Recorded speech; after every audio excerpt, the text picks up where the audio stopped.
আসসালামু আলাইকুম। আজকে কথা বলবো ভেনাস অ্যাডমিক্সচার বা ফিজিওলজিক্যাল শান্ট নিয়ে।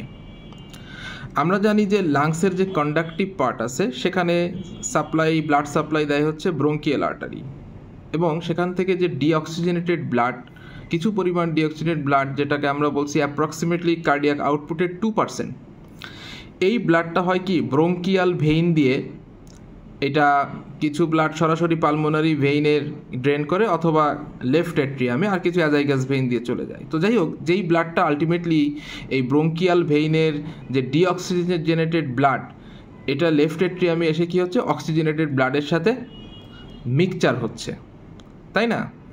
সো এটা একটা অ্যাডমিক্সচার হলো অক্সিজেনেটেড এবং ডিঅক্সিজেনেটেড ব্লাড।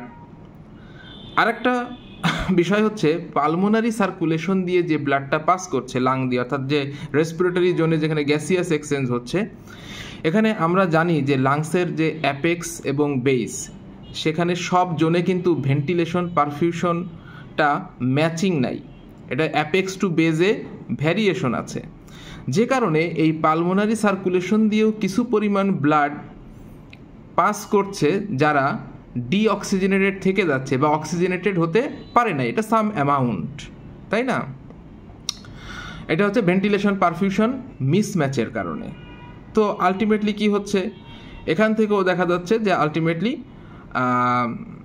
অক্সিজেনেটেড এবং ডিঅক্সিজেনেটেড ব্লাডটা মিক্সিং হচ্ছে। এই কনসেপ্টটাই কিন্তু আমরা বলছি যে ভেনাস অ্যাডমিক্সচার অথবা ফিজিওলজিক্যাল শান্ট। ধন্যবাদ সবাইকে।